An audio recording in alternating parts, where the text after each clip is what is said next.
होना पड़ेगा मेरी बेटियों। किसी भी लड़की के बदचलन होने की खबर मर्द को बाद में होती है, औरत को पहले हो जाती है। कोई घर उस वक्त तक बर्बाद नहीं होता जब किसी की बदकिरदारी में जब तक मां का हाथ शामिल ना हो। अगर बेटी किसी कैफे में पकड़ी जाए, किसी होटल में पकड़ी जाए और मां कहे मुझे पता नहीं था, तो मैं 101% कहता हूं कि ये मां झूठ बोल रही है। समझ रहे मेरी बात? मां 101%। और माओ से कहूंगा सुनो, अगर औलाद बदकिरदार होने लगे, कदम बहकने लगे, तो शोहर से छुपाने की कोशिश मत करना।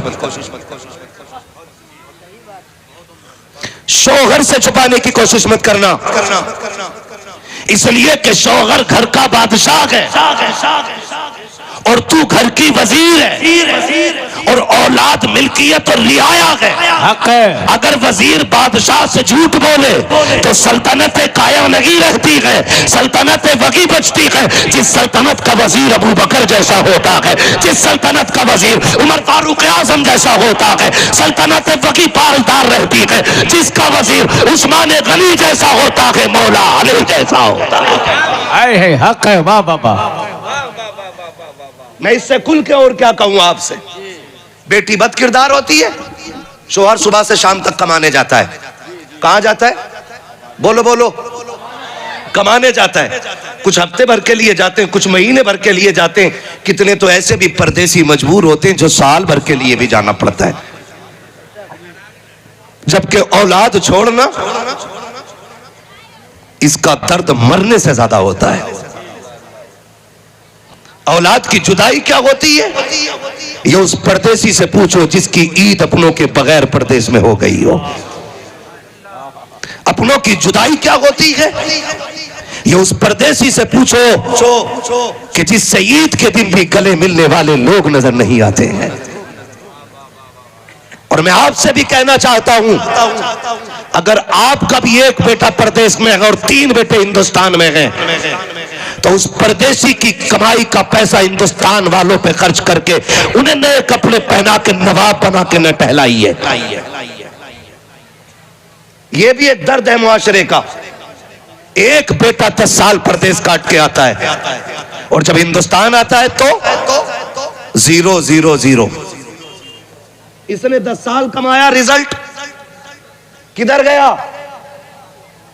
पता चला सोने की चैन वो पहन रहा है जो यहां ठलुआ टहल रहा है, कलफ लगे कपड़े वो पहन रहा है जो यहां टहल रहा है। बापों से कहूंगा औलाद के साथ ना इंसाफी ना करना। याद रख, तू औलाद का बाप है। खुदा की बारगाह में जब हिसाब का तराजू कायम किया जाएगा, उस वक्त बचाने वाला तुझे कोई नसीब नहीं होगा। आप भी ख्याल कीजिएगा, जो बेटा परदेश रहता है, कम से कम मुट्ठी बांध के इतना बचा के रखिए कि जब वो परदेश से पलट करके आए तो फिर उसे किसी की मजदूरी करना ना पड़े।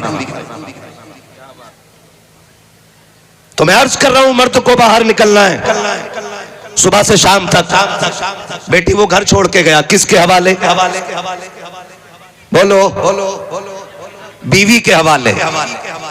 किसके हवाले किया उसने?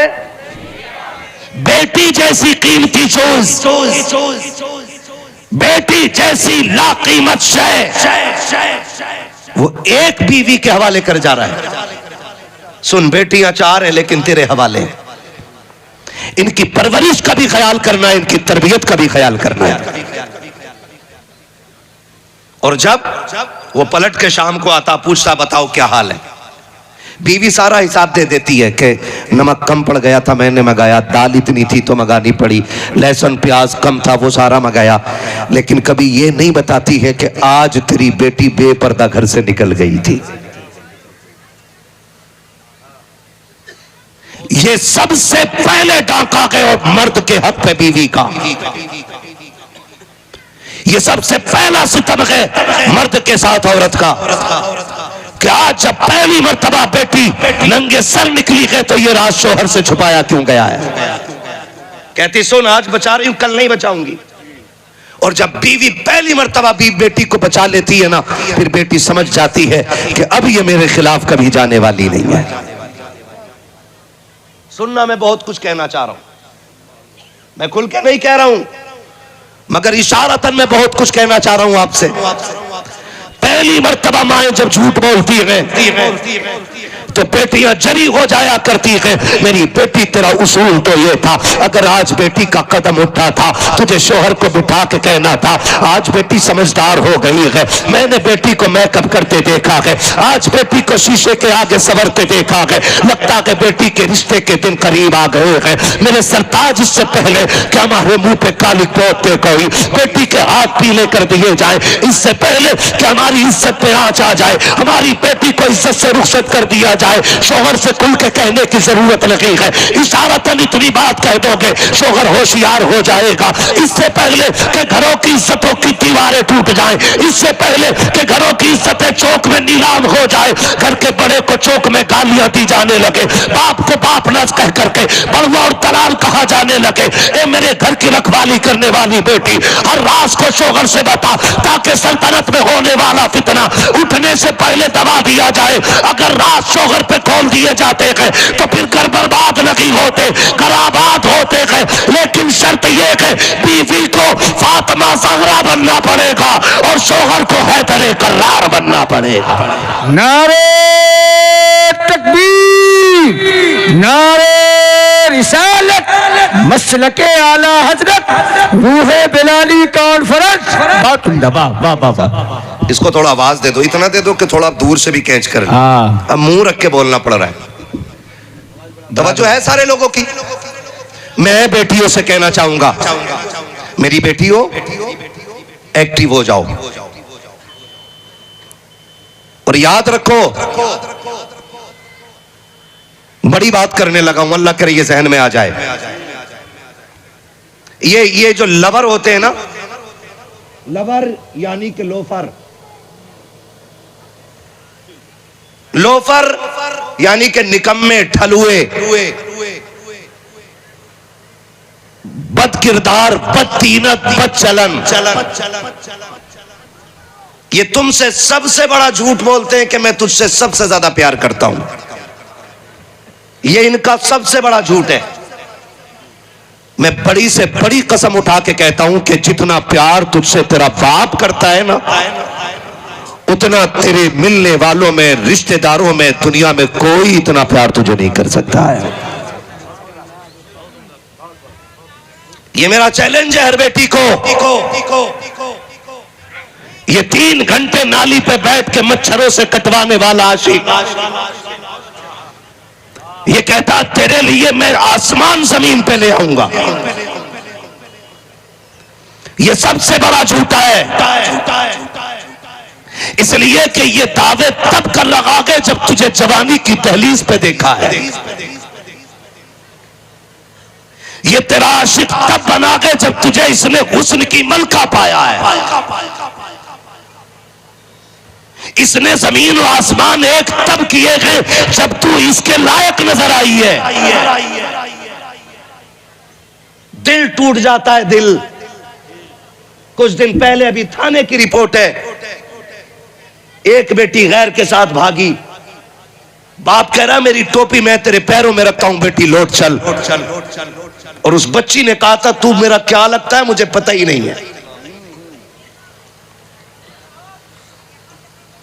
अगर बेटियों रविश ना बदली तो फिर से बाप तुम्हें पालने से ज्यादा मारने पे फख्र करेगा। गलत नहीं कह रहा हूं। अभी जो 1400 साल से जिंदा हो, इसे फातिमा के किरदार ने बचा रखा है। अगर मेरे नबी ने यह न कहा होता मेरी फातिमा मेरे जिगर का टुकड़ा है, तो जितनी बेटियों ने बाप के मुंह पे कालिक पोत दिया है, इतनी बेटियों के बदले में आज बेटियों को कत्ल करना शुरू कर दिया जाता है। बहुत कड़वी बात कह रहा हूं मैं, और याद रखिएगा मैं चापलूसी करने नहीं आया, दलाली करके पैसे रोल के नहीं लेके जाने। मैं चाहता हूं क़यामत में जब सनाउल भी आए, ये उलमा भी आए, ये मजमा भी आए, और पूछा जाए सनाउल बता जलसा क्यों किया था? कहे मालिक तेरे महबूब के लिए। तो खातून जन्नत के बेटे आके कहे फरिश्तों इसे जन्नत में लेके चलो, ये हुक्म मेरी माँ का आ गया है। मैं बेटियों से कहना चाहता हूं, क्या ना किया बेटियों ने? बाप की कुर्बानी, और बेटी बाप से कह रही मुझे क्या पता तू लगता क्या मेरा। पुलिस वाले से कह रही मैं इसको नहीं जानती हूं, लेकर चले जाओ। बाप की चीख निकल जाती है, सुन मेरी बेटी अगर तुझे याद ना हो तो मैं याद दिला दूं। जब तू माँ के शिकम में आई थी दुनिया को खुशी हो गई थी, घर में चिराग जलने वाला है। तेरी दादी ने कहा था पोता आएगा तो मीठा तकसीम होगा। तेरे चचा ने यानी कि चचा ने कहा था तेरे के अगर भतीजा आएगा लड्डू बांटूंगा। तेरे तमाम रिश्तेदारों ने नाम सोचे थे, नाम अब्दुल गफ्फार रखेंगे, अब्दुल रहमान रखेंगे। एक के मुंह पे भी फूटा लफ्ज नहीं आया था कि बेटी आएगी तो आयशा कहा जाएगा, बेटी आएगी तो फातिमा कहा जाएगा। तुझे तो कोई आने की तवक्को भी नहीं कर रहा था, किसी को यह पसंद भी ना था कि तू दुनिया में आ जाए। सबने मीठों के ऑर्डर किए, लोगों ने नाम सोच के रखे। जब दर्द ज़र शुरू हुआ के विलादत की तकलीफ में मां को लेकर के हॉस्पिटल ले जाया गया के रात के 3 बजे फोन आता है कि मुबारक हो बेटी आई है। दादी बिस्तर पे गिर गई, चचा ने कमरा बंद कर लिया। दुकान वालों ने कहा था मीठा लेकर के चले जाओ, सबने काम नहीं चाहिए। का ऑर्डर क्यों दिया था? का अगर भतीजा आता तो मीठा बांटते, पोता आता तो मीठा तकसीम करते। अब घर में बेटी आ गई है, अब मीठे की जरूरत नहीं रह गई है। खुदा की कसम सबके चेहरे उतर गए थे। सुन, जब सबने मुंह मोड़ा था मगर तेरे बाप को पता चला कि मेरे घर में बेटी आ गई है, वो हॉस्पिटल से भागा नहीं था, कदम पीछे नहीं हटाए थे। उसने कहा था डॉक्टर जल्दी करो, मैं अपनी बेटी को देखना चाहता हूँ। खुदा की कसम आज जिसके मुंह पे कालक पोत देती है बेटियां, इस बात की कुर्बानी को जरा देखो तो सही। ये गया था तेरी माँ के पास और तुझे करवट में लेटा देख के इसने अपने बाजू फैला के कहा था मेरे जिगर के टुकड़े को मेरी गोद में दे दो। जब दुनिया तुझसे नफरत कर रही थी तब तेरे बाप ने कहा था लोगों तुम न जाने क्या समझते हो, लेकिन मैं समझ रहा हूँ आज बेटी ही नहीं आई है बल्कि खुदा की रहमत भी आ गई है, मेरे हिस्से की जन्नत भी आ गई है। नारे तकबीर, नारे रिसालत, मसलके आला हजरत रूह बिलाली कॉन्फ्रेंस हजरत अल्लामा मुफ्ती हम्माद साहब तिबला। हाय हाय बहुत अच्छा, बहुत उम्दा, सुभान अल्लाह। मेरी बेटी वाह, अगर कोई मजनू झूठ बोले कि मैं तुझसे सबसे ज्यादा प्यार करता हूँ वाह, तो एक बार मुड़ के बाप की टूटी हुई जूती की तरफ देखना। हक है, वाह, कि जो 10 साल वो टूटी चप्पल को सिलवा के पहनता रहा ताकि मेरी बेटी के इज्जत और दुपट्टे पे कोई पाबंद न लगने पाए। वाह, क्या बात, उसकी कुर्बानी याद कर जी। और आज बेटियां कितनी आसानी से कि जी जवान हो गई हूं, इसका बड़ा फायदा उठाया जा रहा है। हम जवान है, अपनी मर्जी के मालिक है। हम जवान है, अपनी मर्जी के मालिक है। तुझसे किसने कह दिया कि तू कलमा भी पढ़े और कदम भी अपनी मर्जी से उठाए? ला इलाहा इल्लल्लाह का मतलब ही यह है कि तुम्हें जमीन पे रहना है तो खुदा की मर्जी से जीना पड़ेगा। यह मतलब ला इलाहा इल्लल्लाह का है। आप कलमा पढ़े और उसके बाद शरीयत में अपनी मनमानी करें। मुझे कुछ भी नहीं, लाखों बेटियों के बारे में खबर मिली कि मुर्तद हो गई, लेकिन मैं कसम खा के कह सकता हूं कि 99% वो बच्चियां थी कि जिन्होंने सिर्फ दुनिया सीखी थी, दीन नहीं सीखा था।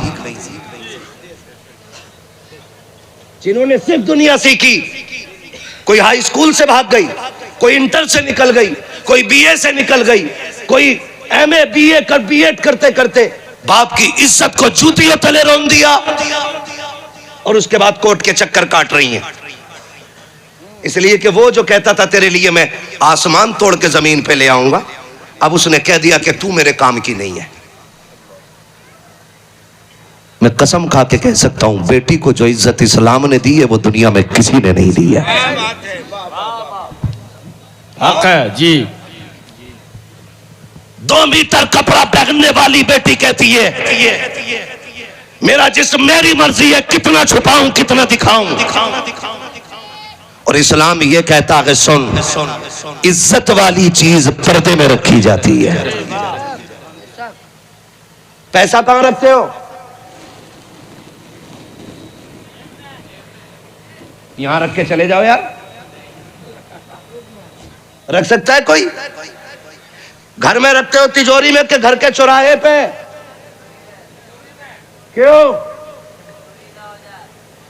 जबकि पैसा चोरी हुआ तो मिल जाएगा, लेकिन इज्जत एक बार चली गई तो फिर मिलने वाली नहीं है,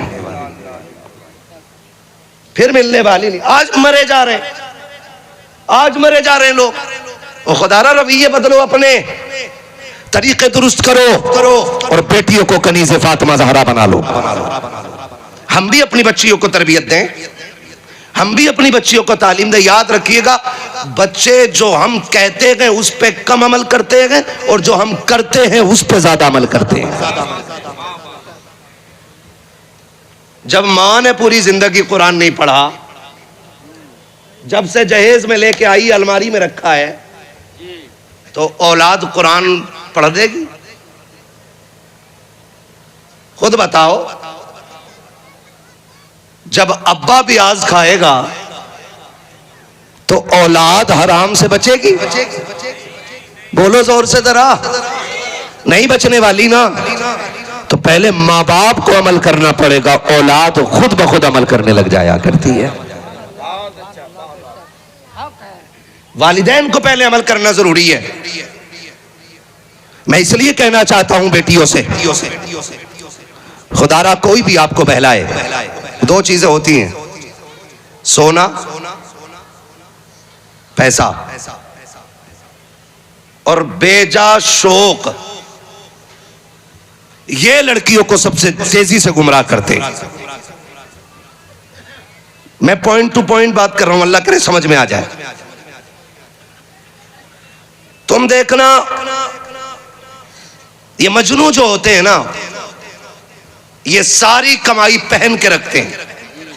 कान में बुंदा होगा, हाथ में चैन होगी, गले में जंजीर होगी, है, और कटिंग कुत्ते वाली होगी, है ना। कुत्ता कटिंग क्यों बोला मैंने पता है? सोच रहे हो कि कुत्ता बाल कटवाता है क्या? फिर भी मैंने कुत्ता कटिंग क्यों बोला? कभी देखना आप खुजली वाला कुत्ता,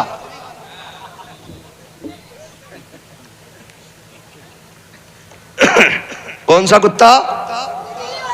जहां तक उसके पंजे पहुंचते हैं वहां तक बाल बचते ही नहीं, और बिल्कुल कमर के बीचों बीच बाल खड़े रहते हैं उसके, क्योंकि रीढ़ की हड्डी पे उसके पंजे पहुंचते ही नहीं। ऐसे ही है, बिल्कुल साफ जैसे गंजा, और यहां बाल खड़े, और बटन खोल के लफंगा यूं आस्तीन में चढ़ा के दावत में आए तो मौलवी के यूं कोनी मार के कहता हटो।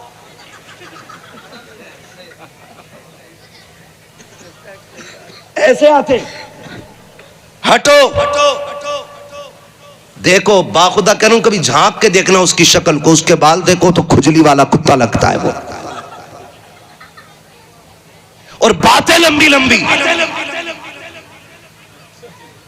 मुंबई से आके तो पैर नीचे रखता ही नहीं। हाँ हजरत, मुंबई से आने के बाद पैर नीचे नहीं जा रहा इसका।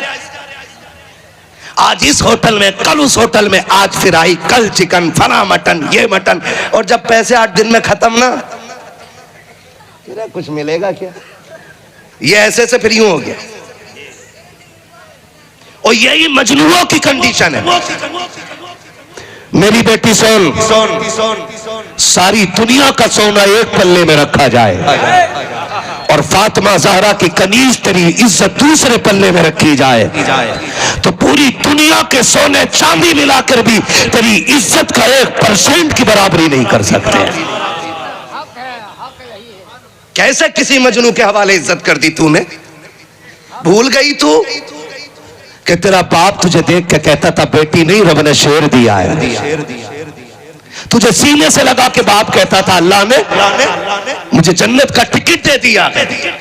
अगर इसे पता होता कि तू इसकी इज्जत को कदमों तले रोंद जाएगी तो उसी दिन तुझे जहर दे के मार देता। ये तेरे लिए ओवर टाइम ड्यूटी ना करता, रात रात भर जाग करके तेरे पर्दे की वजह से तेरे लिबास के लिए लोगों के धक्के ना खाता। ये तो इसलिए धक्के खाता रहा कि मेरी बेटी गैर के बर्तन धोएगी तो दुनिया क्या कहेगी, दूसरे के घर काम करने के लिए जाएगी तो दुनिया क्या कहेगी। सुन तो सकी, ये गालियां खाता रहा ताकि तेरी इज्जत महफूज रखे, ये लोगों के ताने सुनता रहा ताकि तेरी इज्जत महफूज रखे। और सुन, अब अगर तेरी इस किस्मत के फैसले की बारी आ जाए और तेरा बाप कहते जा आग में कूद जा तो कूद जाना, ताकि बाप की इज्जत दुनिया में महफूज रह सकती है। इसलिए ये तेरी जिम्मेदारी बनती है। वरना सुन, मैं तो समझता हूं ये ईमान की कच्ची औरतें। मैंने रईस उल अत्किया सरकार उवैस मुस्तफा वास्ती, जिन्हें मैं जानता हूं कि हिंदुस्तान में अगर कोई कुतुब है तो वो उवैस मुस्तफा की जात है, जिनके बारे में ताजुश शरिया ने मुंबई में कहा था मैं अपने सारे मुरीद उवैस मुस्तफा के हवाले कर रहा हूं। मैं उनके कदमों में बैठा, मैंने कहा सरकार हद हो गई है, इंग्लिश वाली भी मुर्तद हो रही है, उर्दू वाली भी मुर्तद हो रही है, दीन सीखने वाली भी मुर्तद हो रही हैं। हुजूर बचेंगी कैसे बेटियां? उन्होंने आंख बंद की और कहा सिर्फ एक इलाज है। आंख बंद की और खोल के कहा था बस एक इलाज है। मैंने कहा बता मेरे मुर्शिद इजाजत, वो रास्ता क्या है? फरमाया सबके सीनों में इश्क रसूल डाल दिया जाए, सबके सीने में इश्क रसूल डाल दिया जाए। कहा कि ये लोहे की मसाले की ईंट की दीवारें उतनी ऊंची नहीं होती जितनी ऊंची इश्क रसूल की दीवारें हुआ करती है। आज जरूरत है बेटियों को इश्क रसूल पढ़ाया जाए, आज जरूरत है बेटियों को आशिक रसूल बनाया जाए, आज बेटियों को कनीज़ फातिमा ज़हरा बनाया जाए, तभी बेटियों की इज्जतें महफूज रह सकती हैं। वरना सिर्फ डिग्रियों से इज्जतें बचने वाली, डिग्रियों से इज्जतें बचने वाली। मोबाइल में तो रोज देखते हो, आज ना बनाओगे मोबाइल में वीडियो तो क्या चला जाएगा? आज सामने देख लो। चलूं आगे थोड़ा सा, आओ तुम्हें बताऊं बेटी किसे कहते हैं। मदीने का शहर है, बोलो सुभान अल्लाह। मदीने का बाजार है, हुजूर का शहर है, सोने की मार्केट है और एक कनीज़े फातिमा ज़हरा है, एक कनीज़े फातिमा ज़हरा जेवर खरीदने के लिए सोने की दुकान पे आई। बेटियां कान खोल के सुने और बेटे भी मेरी बात सुने। वो बच्ची जेवर खरीदने के लिए जब आई, उसने जब पर्दे से हाथ बाहर निकाला, दुकानदार यहूदी था, बच्ची के हाथ का हुस्न देख के दीवाना हो गया। बच्ची ने अपनी पसंद का सोना लिया। अब वो दुकान का मालिक हाथ देख के दीवाना हुआ, उसने सोना सारा आगे डाल दिया और कहा जितना चाहे जेवर ले ले, तुझे कोई कीमत नहीं देनी पड़ेगी। बच्ची ने कहा क्यों? उसने कहा कि तेरे हुस्न पे मेरा दिल आ गया है, जितना चाहे सोना ले ले, बदले में मेरा दिल खुश कर देना। बच्ची ने इतना सोने को फेंका और इज्जत बचाने के लिए दुकान से निकली। जब इज्जत बचाने के लिए दुकान से निकली तो वो भी पीछे पीछे आ गया। उसने बच्ची का हाथ पकड़ा, लड़की का, और उसने कहा जा कहां रखी है? उसने कहा कि मुझे तेरा सोना नहीं चाहिए। कहा किस लिए? मैंने पूरी दुकान तेरे आगे डाल दी, जितना चाहे सोना लेके चली जा, मैं तुझे रोकने वाला नहीं हूं, लेकिन एक लम्हे के लिए मेरे दिल की खुशी का ख्याल कर ले। बच्ची ने मुंह पे थूक के कहा था सुन, तेरे सोने में वो ताकत नहीं है जो फातिमा ज़हरा की कनीजों को खरीद सके। हमें एक बार मोहम्मद अरबी के हाथ पे बिक चुके हैं और जो उनके हाथ पे बिक जाते हैं उसे दुनिया की कोई ताकत नहीं खरीद पाती है। खुदा की कसम तारीख गवाह है, उसने कहा से नहीं जा सकती है, हाथ पकड़ के जोर लगाया ताकि तो कान के अंदर ले जा सके। बच्ची ने एक आवाज दी थी, है कोई मोहम्मद अरबी का गुलाम जो अपनी बहन की इज्जत की हिफाजत कर सके। यहूदियों की मार्केट है, यहूदियों का बाजार है, एक मोहम्मद अरबी का गुलाम पहला लेकर के सौदा खरीदने आया है। वो सौदा खरीद रहा था, बच्ची की आवाज उसके कानों से टकराई है, उसने सौदा तो फेंक दिया है, उधर दौड़ा जिधर बच्ची की आवाज आ रही थी। वहां जाकर के देखा यहूदी ने बेटी का हाथ पकड़ा हुआ है और उसके साथ जबरदस्ती कर रहा है। ये नौजवान आगे बढ़ा, इसने तलवार के दस्ते से उसके हाथ पे वार किया, हाथ बेटी का छुटाया, बेटी को कमर के पीछे खड़ा किया और कहा खबरदार, अगर मां ने दूध पिलाया है तो हाथ उठा के दिखा, जो हाथ बेटी की तरफ उठेगा वो कंधों पे सलामत नहीं लगेगा। जब इतनी बात मुस्लिम नौजवान ने कही है, उसने अपनी बरादरी को आवाज दे के कहा था, लोगों आओ देखो तो सही, बाजार भी हमारा है, इलाका भी हमारा है, लोग भी हमारे हैं, लेकिन इसकी हिम्मत तो देखो, ये अकेला तनहा पूरी बिरादरी को चैलेंज कर रहा है। आओ जरा इसकी औकात दिखाई जाए। सारे यहूदी दौड़ आए हैं, सैकड़ों तलवारें एक जवान के सामने निकल आई है। तनहा बहन की इज्जत का रखवाला सैकड़ों के मुकाबले में खड़ा हो जाता है। कहा था बता तो सही क्या कर लेगा, कहा इसकी इज्जत बचाऊंगा। तो कहा था यहूदियों ने अकेला के अपने आप को तो देख, 100 को कैसे रोक लेगा। उसने कहा अगर बचा ना सका कम से कम बहन की आबरू पे मर तो सकता हो, ताकि दुनिया जान ले कि गैरत वाले भाई बहनों की इज्जतें लुटवाया नहीं करते बल्कि जिंदगी के सौदे कर दिया करते हैं। कहा खबरदार, ये मेरी बहन लगती है, इसे हाथ न लगाना। जब इतनी बात इसने कही है, खुदा की कसम उस जवान ने जब ये बात कही है, यहूदियों ने कहा था ये तो रहने वाली कहाँ की है, तू रहने वाला कहाँ का है, इससे तेरा रिश्ता कैसे बना है। उस बेटी ने जब इतनी बात सुनी है, बेटी ने कहा था सुन, कुछ रिश्ते ऐसे होते हैं जिन्हें बाप बनाते हैं, ये वो रिश्ता है जो रसूल पाक ने बना दिया। नारे तकबीर, हाय हाय हाय, माशाल्लाह या रसूल अल्लाह, जिंदाबाद जिंदाबाद जिंदाबाद जिंदाबाद, अल्लाह अकबर या रसूल अल्लाह, बहुत जिंदाबाद। सुभान थके आप लोग नहीं थके ना, जरा बोले या रसूल अल्लाह। इतनी जोर से बोलो कि जाने वालों को पता चले जलसा भी हो रहा है। बोले जरा या रसूल अल्लाह। हाँ जी, चलूं आगे। उसने कहा यह रिश्ता वो है जो हुजूर ने बनाया है। एक यहूदी आगे बढ़ा, देखे तेरी जुर्रत। एक यहूदी आगे बढ़ा, जैसी उसने तलवार निकाल के ना बेटी की तरफ हाथ बढ़ाया, पलक झपकी, दीवाने की तलवार उठी और उसका धड़ सर से अलग तड़प रहा था और सर अलग तड़प रहा था। ये पहला सर कट के जब गिरा उस मैदान में, अब यहूदियों के खून में आग लग गई कि देखो तनख्वाह सैकड़ों के बीच में और जरूरत, एक आया, 2 आए, 10 आए, अब चारों तरफ से तलवारें चलने लग गई हैं। ये झगड़ा शुरू सुबह से हो रहा है। तो पहर हो गई तलवार चलते चलते, तो पहर तक तनहा जवान तलवार चलाता रहा, लेकिन सैकड़ों में कहां तक तलवार चलाता। कई की गर्दनें काट के जमीन पे फेंक दी, फिर तलवार धीमी होने लग जाती है, बाजू जवाब देने लग जाते हैं। लगन बेटी दूर खड़ी देख रही है, तलवार जब धीमी होने लगी, अब बेटी को एहसास होने लगा अगर तलवार रुक गई तो मेरी इज्जत चली जाएगी, अगर ये तलवार रुक जाएगी तो बगन की आबरू लुट जाएगी। अब तलवार धीमी हो रही है, इसलिए कि वक्त ने थका दिया है। सैकड़ों का मुकाबला अकेला कहां तक करता। तलवार चलाते चलाते जब बाजू धीमे होने लग गए हैं, अब बच्ची की आंख में आंसू आए हैं। उसने उसी राह में सजदे में सर रख के रो के कहा था, मौला तुझे तेरे महबूब की फातिमा का वास्ता है, आज मेरी इज्जत की हिफाजत फरमा ले। अगर आज मेरी इज्जत रुट गई, कयामत तक के लिए दलील बन जाएगी कि नबी के मदीने में उनके कलमा पढ़ने वाली बेटी की इज्जत महफूज नहीं रखी थी।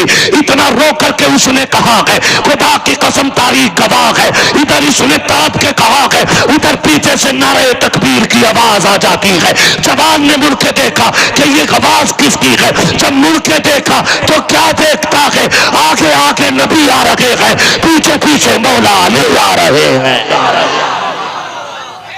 अल्लाहू अकबर।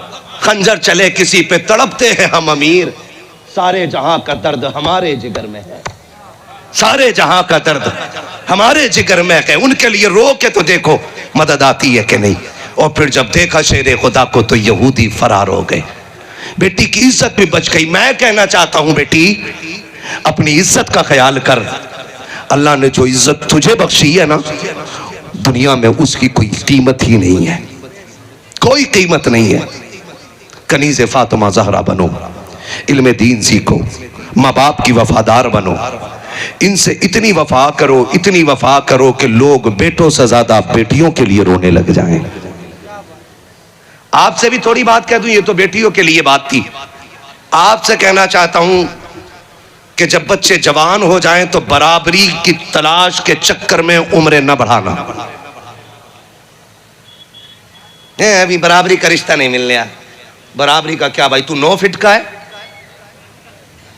तेरी बेटी 18 फीट की है, जो दामाद तुझे 19 फीट का चाहिए।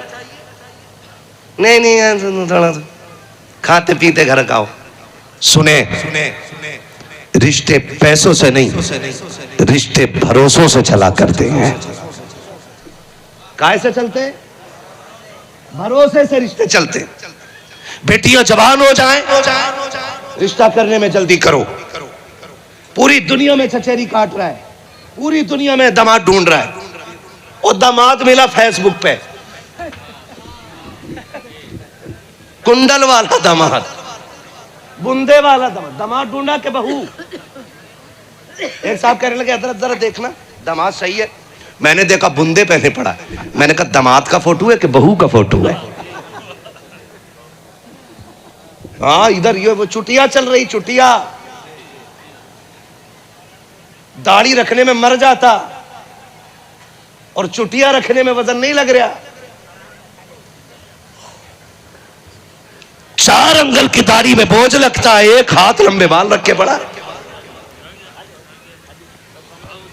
और दामाद ले नाक भी छिदी है, कान भी छिदे। दामाद है कि बहू है बेगैरत। कह रहा राशि मिला दो इसकी। अरे भैया, हमसे आज तक अपनी राशि ना मिली, हम तुम्हारी राशि कहां से मिलाएं? ये गैर मुस्लिम वाले चैनल हमारे बीच भी आ गए कि राशि देख लो। उधर ठग बैठा, ओ हो भाई, लकीर थोड़ी सी टेढ़ी हो गई तो काट के सीधी कर दे। निकलो इन चीजों से। और दामाद फेसबुक और व्हाट्सएप पे तलाश ना कर। अक्सर फेसबुक ये दामाद बेटियों को दुख देते हैं और 2 साल के बाद फिर तावीज मांगते हो। दामाद चाहिए तो फिर तू 5 वक्ता नमाजी हो। क्या करना है? 5 टाइम की नमाज पढ़नी है। कितने टाइम की? जोर से 5 टाइम की। मेरे बच्चे की आवाज बैठ गई सुभान अल्लाह कहते कहते। मैं कहता हूं घर जाना ना बेटे। अम्मी पूछे आवाज का क्या हुआ? कहना अम्मी जब बात हुजूर की हो रही थी ना, तो लोग पैसे वाले पैसे दे रहे थे, मैं हुजूर के नाम पे आवाज लुटा के आ गया हूं। कोई तो नजराना दे के आया हूं ना। तवज्जो है सारे लोगों की? चलूं आगे थोड़ा सा, वक्त हो चुका है 2 बजने को। जी जिन्होंने बुलाया वो कहां है? हाँ, कोई नहीं है। मौलवी को बैठाया, उस टाइम पे गया। ये तो हुजूर का बड़ा करम है कि आप मिल गए, वरना वक्त जितनी ठंडी का है ना, आप रहोगे तो इंशाल्लाह जलसा होता ही रहेगा। क्या बात कह रहा था मैं आपसे? दामाद कहां ढूंढना है? मैंने कहा 5 टाइम के नमाजी बन जाओ और मस्जिद में जाया करो। वो जवान ढूंढो जिसकी 1 वक्त की नमाज कज़ा ना होती हो। इसलिए कि जो रब का हक अदा कर सकता है वो तेरी बेटी का भी हक अदा कर सकता है, और जो रब का हक अदा नहीं कर सकता है वो तेरी बेटी का भी हक अदा नहीं कर सकता है। अब दामाद कैसा होना चाहिए? तो 90% लड़कों की तो होगी भी नहीं। फिर अब कि 90% तो जाता ही नहीं मस्जिद में। अगर मस्जिद से दामाद ढूंढने लगो तो फिर सारी नमाजी हो जाएंगे। और दामाद कटो वाला मत देखो, दाढ़ी वाला। कैसा दामाद? ये बेदाढ़ी वाले कतई नहीं बोल रहे हैं कि हमारे खिलाफ बात हो रही है। मौलवी हमें कुआरा मारना चाहता है। आपसे भी कहना चाहता हूं, दामाद दाढ़ी वाला देखो, नेक देखो। इसलिए कि ये जो जिंदगी है ना मियां बीवी का रिश्ता, ये ऐसा नहीं 2-4 दिन का रिश्ता है। कई दहाइयां, कई दशक लगते हैं इस रिश्ते में, अगर अल्लाह जिंदगी दे तो। अगर ये खुशहाली ना हो तो अलग से किसी अजाब की जरूरत नहीं है। इस रिश्ते में अगर खुशहाली ना हो, अलग से किसी अजाब की जरूरत नहीं है। मुफ्ती मोहम्मद हुसैन संभली फरमाया करते थे, औरत नेक मिल जाए तो जन्नत की चिड़िया है, और अगर औरत गलत मिल जाए तो जहन्नम का कौवा है। अकेले जीना हराम कर देती है। ऐसी होनी चाहिए औरत। बड़े डर के बोल रहे हो? कैसी होनी चाहिए? हाँ, जो ज्यादा जोर से बोला अल्लाह इसे जरूर नेक बीवी देना। गौर से सुनो मेरे भाई, रिश्ते देखने जाया करो तो अभी अल्लामा गुलाम जिलानी अजहरी ने कहा था कि डिग्री ना देखो। अगर रिश्ते देखने जाया करो तो ये पूछवाया करो नमाज कितने वक्त की पढ़ती है। उसके होठों की सुर्खी से ज्यादा जरूरी है ये देखो कि उसके मुंह से तिलावत कुरान की खुशबू आती है कि नहीं। उसके गालों की चमक से ज्यादा जरूरी है कि उसके माथे पे सजदों की चमक है कि नहीं। समझ रहे मेरी बात? ये तलाश करो, फिर तुम्हें किसी डोरी की जरूरत नहीं। कदम उसके आएंगे करम मदीने वाले मुस्तफा का आना शुरू हो जाएगा। बच्चियों को नेक बनाओ, बच्चियों को नेक बनाओ। हम रिश्ते देखने जाते हैं, कहते हैं क्या पढ़ा है, तो गरीब कहता मेरी बेटी ने कुरान पढ़ा है। तो ससुराल वाले क्या कहते हैं, बस कुरान पढ़ा है। इसे कहते हैं बस कुरान पढ़ा है। मैं कहता हूं बेटों को कुरान पढ़ाते हो पढ़ाओ, बेटों को आलिम बनाओ, हाफिज बनाओ, लेकिन बेटियों को कुरान जरूर पढ़ाया करो। आपका महबूब इदारा जहां पे हमारा कयाम था, क्या नाम इस इदारे का? जामिया कादरिया। वो 10 मिनट में होने वाली बात नहीं है ना। अल्लाह सलामत रखे। फरमाइश लोग लेके आते।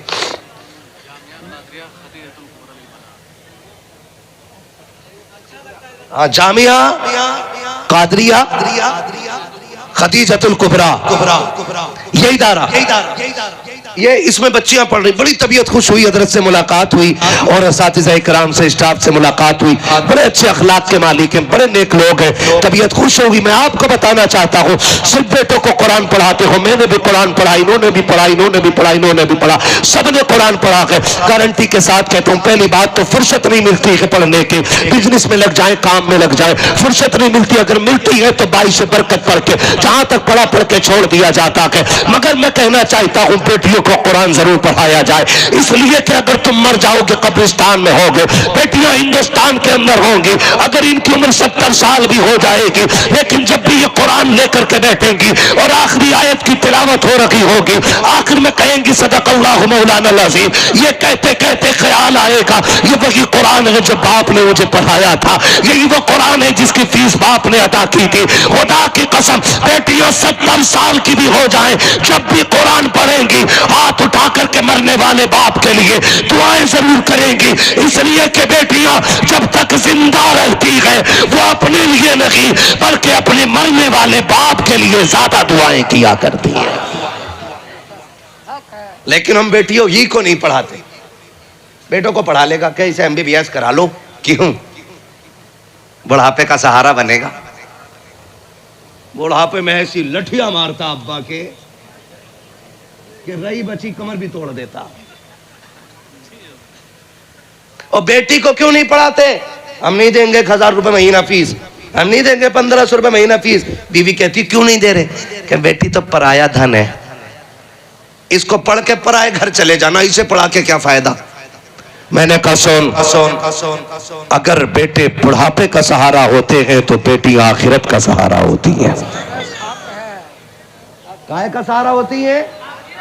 आखिरत का सहारा होती हैं। बेटे बुढ़ापे में लाठी बन के आते हैं, बेटी आखिरत में जन्नत का टिकट बन के नजर आएगी। इसलिए बेटों पे 10 लाख लगाने वालों, 1 2 लाख बेटियों पे भी लगा लिया करो, इन्हें भी पढ़ा लिया करो। बेटे पढ़ जाते हैं तो लोग कहते हैं अपनी मेहनत से बनाए, लेकिन जब बेटियां पढ़ जाती हैं तो लोग कहते हैं ये किस बाप की शहजादी है कि जब से आई है घर में कनीज़े फातिमा ज़हरा बन के नजर आ रही है। इसलिए बेटियों को आप जरूर पढ़ाइए, पढ़ाएंगे इंशाअल्लाह। फरमाया गया लक़द कान लकुम फी रसूलिल्लाहि उस्वतुन हसना, मेरे महबूब की जिंदगी आपके लिए बेहतरीन नमूना है। बेटियों से कहूंगा आप अपनी एक तंजीम रखिएगा। आपको पता चले किसी बेटी का कदम बहक गया है तो बेटियां जाके उससे बात करें, 3 बेटियां उसको सिखाएं, उसे बताएं बेटी की जिम्मेदारी क्या होती है, बाप क्या होता है। खुदा की कसम अगर बेटियां इतनी एक्टिव हो जाएंगी ना तो फिर किसी बाप की बेटी किसी गैर के बिस्तर पे जाकर के नहीं लेटेगी, बल्कि जितना काम मर्द कर रहे हैं उससे कहीं ज्यादा काम हमारी कौम की बेटियां कर सकती हैं। कर सकती हैं कि नहीं भाई? कर सकती है। इसलिए बेटियों को भी एक्टिव होना पड़ेगा, इसलिए कि बात अब हमारे ईमान पे आ गई है। और आपसे गुजारिश है कि आप आसान कर दें शादियां, ताकि बेटियां ज्यादा से ज्यादा शादीशुदा हो सके। महंगी शादियों का तमाशा बंद करें, जितना सस्ता हो सके निकाह उतना सस्ता करें, ताकि बेटियां ये कह सकें शुक्र है कि रब ने हमें हुजूर की उम्मत में पैदा फरमाया है। करेंगे इंशाअल्लाह, करेंगे इंशाअल्लाह। खुदा सलामत रखे, शादी आसान करें। कितने लोग कोशिश करेंगे इंशाअल्लाह आसान करने की? अच्छा, कोई जवान ऐसा है जो ये वादा करे कि मैं जहेज की डिमांड नहीं करूंगा,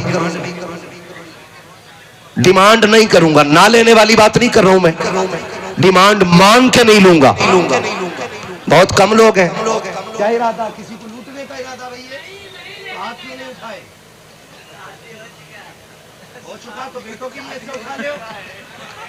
हाँ, क्या अपने बच्चों की शादी में जहेज की मांग, जहेज की मांग नहीं करेंगे। चच्चा नहीं उठा रहे, लग रहा बैठ के चक्कर में चच्चा भी नहीं करेंगे ना इंशाअल्लाह। जो बेटी वाला दे दे आंख बंद करके ले लो, लेकिन मांगना, क्योंकि मांगने वाले इतने कुत्ते होते हैं। कह रहे आप बुलेट ही लूंगा, और 8 दिन बाद कह रहे मौलाना ले रहे हो कि मेरी बुलेट? मौलाना कह रहे मेरी खुदा 8,000 तनख्वाह है, तू क्यों बेच रहा? कह रहे तेल बहुत खा रही है। कम से कम इतना तो तेल पिला जितना तूने गरीब का खून पिया है। इतना तो पिलाना तेल जितना तूने गरीब का खून पिया है। 8 दिन बाद बुलेट बिक जाती है। और ये अब्बे लोग जो बैठे ना, अब्बे फादर, ये जो लिस्ट लिए घूमते हैं बेगैरत कि ये सारा सामान चाहिए, इस बुढ़े को एक भी दिन उसमें का सामान यूज करने नहीं मिलेगा है? बेड की पिलाई छू छू के अब्बा देख रहा कितनी मोटी है, और सनीचर एक दिन भी नहीं बैठेगा तू इस पे। तू अपनी आखिरत बर्बाद क्यों कर रहा है? खासा भी दिखा रहे मेरा बेटा मेरा। और मैंने तो यहां तक देखे ये नंगे लोग जहेज मांगने वाले शाम को ट्राली भर लाते हैं, डीसीएम भर लाते हैं, पिकअप भर लाते हैं, और सुबह को फाता पढ़ने जाओ ना आधा सामान कमरे के बाहर पड़ा है। ये क्यों नहीं रखा है? कमरे में जगह नहीं थी। इससे 26 साल में एक कमरा नहीं बना, और उसे भरने के लिए प्रेशर करता लड़की वालों पे। मैं उस शख्स को कुत्ते से बदतर मानता हूं जो जहेज मांग के लेता है, इसलिए कि कुत्ता फेंका हुआ खाता है और ये मांगने वाला छीन के गरीब से लेता है। तो बताओ इस अमल में कुत्ता बेहतर है या ये? बोलो। कुत्ता ये कुत्ते से बदतर है इस अमल में। कुत्ता 8 दिन के भूखा भी होगा ना, आप खाते रहिएगा, आपके बर्तन में मुंह नहीं डालेगा। आप जो दे दोगे कुत्ता वही खाएगा।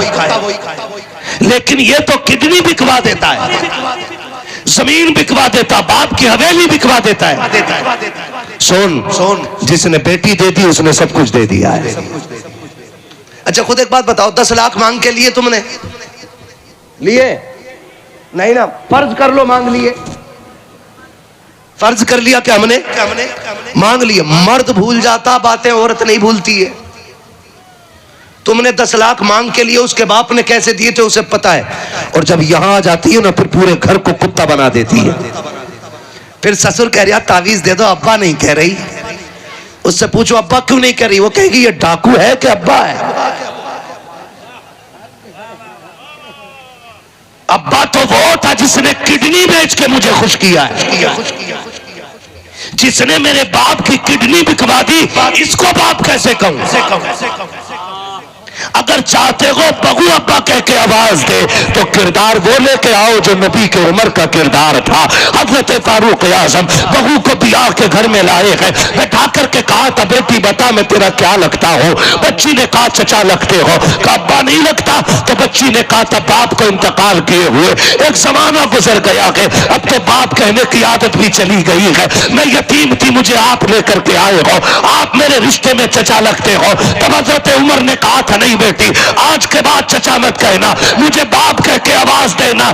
चचा किस लिए? कहा सुन, जब तू बाप कहेगी तुझे बाप का सुख मिल जाएगा, मुझे बेटी वाला प्यार नजर आ जाएगा। मरे जा रहे हैं कि अब्बा ही नहीं कह रही। ओ जालिम, तुझे अब्बा क्यों कहे? तूने उसके बाप की 10 लाख की जमीन बिकवाई है। अभी तो तुझे कुत्ता बनाया, अभी उसे बनाएगी जिसके निकाह में है। कि मर गया था बुलेट के चक्कर में। तू ऐसी फटफटिया बना देगी वो आदमी की कि कोई मियाँ, कोई दरगाह, कोई तावीज, कोई चादर, कोई भगोना, कोई पतीला, कोई खत्म, कोई बिरयानी तेरी जिंदगी में खुशहाली नहीं ला सकता है। समझ रहे हो मेरी बात? अगर चाहते हो घर अच्छे रहें, तंग दस्त बच्चियों को इज्जत दे दो, पूरी जिंदगी तुम्हारी इज्जत की हिफाजत करती रहेंगी। पूरी जिंदगी किसी के बाप को निभा लो, वो तुम्हारे बाप को निभाती रहेगी। ताली एक हाथ से नहीं, कितने हाथों से बजती है? बजा के ना दिखाओ। किससे बजती है? दोनों हाथों से। ये रिश्ता मोहब्बत कुछ इस तरह निभाओ, कुछ हम कदम बढ़ाएं, कुछ तुम कदम बढ़ाओ। नौजवानों, हुजूर के तरीके को अपनाओ, हुजूर के किरदार को अपनाओ, घर जन्नत बनते नजर आएंगे। तलाक की जो इस्तिलाह आम हो गई है ना, हर 80 के ऊपर आने वाला फतवा तलाक का होता है, निकाह का होता है, तलाक का होता है। इसकी वजह यह है, इसकी सबसे बड़ी वजह यह है, हमने हुजूर का तरीका छोड़ दिया है। और डॉक्टर इकबाल ने कहा था तरीके मुस्तफ़ा को छोड़ो ना गए, वजह बर्बादी इसी से कौम दुनिया में हुई बेइक़्तिदार। अपनी हमें करनी है शहंशाहे बता की रजा जोई, वो अपने हो गए तो रहमत परवरदिगार अपनी। हमें हुजूर का तरीका अपनाना है। अगर मियाँ बीवी में झगड़े हैं तो किसी की तावीज, किसी की डोरी, किसी के दिए हुए वजीफे से काम नहीं चलेगा। आप जिंदगी देखे हुजूर ने हजरत खदीजा के साथ वक्त कैसे गुजारा है, हजरत आयशा सिद्दीका के साथ वक्त कैसे गुजारा है। अपनी जिंदगी को सांचे में ढालिए, फिर आपको बिगड़े हुए घर बनते नजर आ जाएंगे।